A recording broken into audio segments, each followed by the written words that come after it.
So as you can see, this formulation can feel really overwhelming. There's a lot of stuff on there, but I'm going to talk you through each box. So Melanie Fennell created this model and way of working within cognitive behavioural therapy.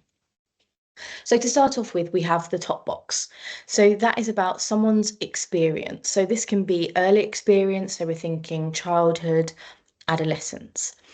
But in reality, is any experiences that have led to that development of the bottom line.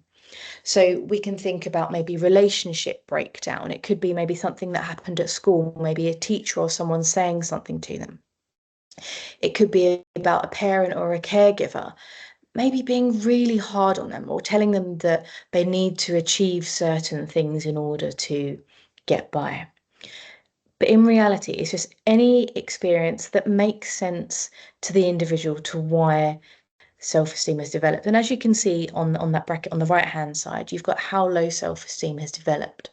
So within these first four boxes, that is what you want to be thinking about. How has this developed for an individual? Then you have the bottom line. So this is how an individual assesses their worth or a value of as a person. And this is where we want to think about those I am statements. So the core beliefs. So I am not good enough. I am worthless. I am unlovable. I am a failure. And those I am statements are going to be really, really useful. But remember that you may not get to that straight away. There may be some work that you need to do using the downward arrow technique. I've got another video on that if you don't know what it is and you want to check that out. But it's about going down and down from their top level cognitions and going down, and you'll go through different layers of cognitions until you get to that bottom line of the I am statements. And the bottom line is any sort of conclusion that an individual has drawn about their self. And this will be based by the experience that you've got in that previous box. So there's going to be a connection between that. So, for example, if they've been in a lot of different relationships and those relationships have always broken down, maybe they weren't given maybe much support or love or kindness at home, and they may develop a belief such as I am unlovable, for example. Or it could be thinking about losing different jobs. So it could be maybe not achieving in their exams the way they wanted. It could be as well about relationship breakdowns, and that could be I am a failure. So anything that you think is going to lead to that bottom line being developed, that's what you want to put in the experiences, and the experiences will need to link to that bottom line. Then you've got the rules for living. So these are the standards that someone sets themselves. So as it says, they're guideline policies or strategies that people use for getting by. So given the truth of that bottom line, such as I'm not good enough. And because of this, they implement rules. And these sometimes can be really, really conscious that I should always say yes to what other people want. Or it can be things that maybe aren't as obvious. So it could be that I shouldn't ask for the feedback from other people, or if someone wants to have a conversation with me, then something's bad is going to happen. So we're thinking about those should statements, those must statements, the shouldn't statements, the mustn't statements, any sort of rules that someone has set for themselves. And sometimes these just can come out in conversations. If you notice saying like I should do this, or I shouldn't do that, or I must do this, or I mustn't do that, think about, could they be those rules for living? So they're, again, those standards on which their self-esteem or their self-worth can be measured upon.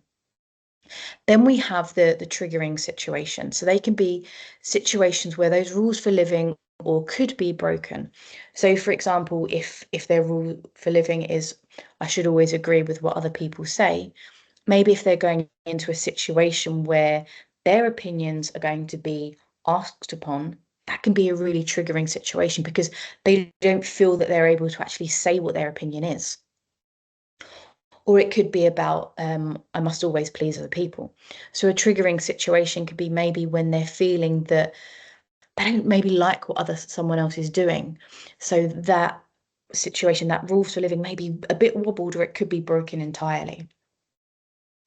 But then what those triggering situations do is they activate that bottom line. So that bottom line of I'm not good enough, I am unlovable, that is triggered, that is activated.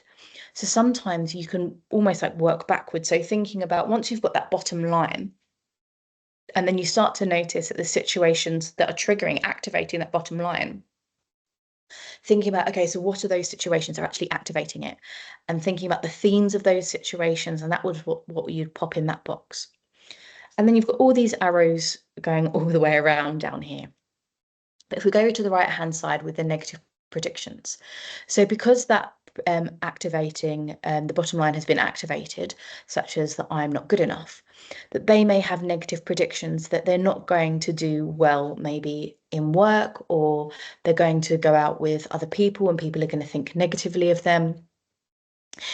It's any sort of prediction that is influenced from that bottom line. So, and again, this is the bottom part is what keeps the low self-esteem going. So thinking about what sort of predictions are people having in situations. And as you can see a loop there with the anxiety. And then because of that negative predictions, people engage in unhelpful behavior. So they may avoid certain situations. They may not engage with other people. They may do certain things that make them feel like they're able to cope, such as maybe always using their phone, or always maybe not engaging in conflict or having a conversation with other people. But that is what is maintaining that. And because of the predictions and the unhelpful behavior, that confirms that bottom line. Or of course I'm not good enough because when I go out no one talks to me. But in reality, that because when they go out they're predicting that other people aren't going to like them, so they don't engage in conversation. That's the negative predictions, unhelpful behavior, and then that confirms their bottom line. And then that feeds into those self-critical thoughts, so those top layer thoughts. So they're the kind of just that narrative that's going on in their head. And then that, because that's that narrative and it's repeating, that then can lead to depression, which then further activates that bottom line. I hope that was useful to give you an insight into how you can use this formulation and how you can map out the territory of low self-esteem. As always, thank you so much for watching. Please like and subscribe and let me know anything else you'd like me to cover in the future. Thank you and take care.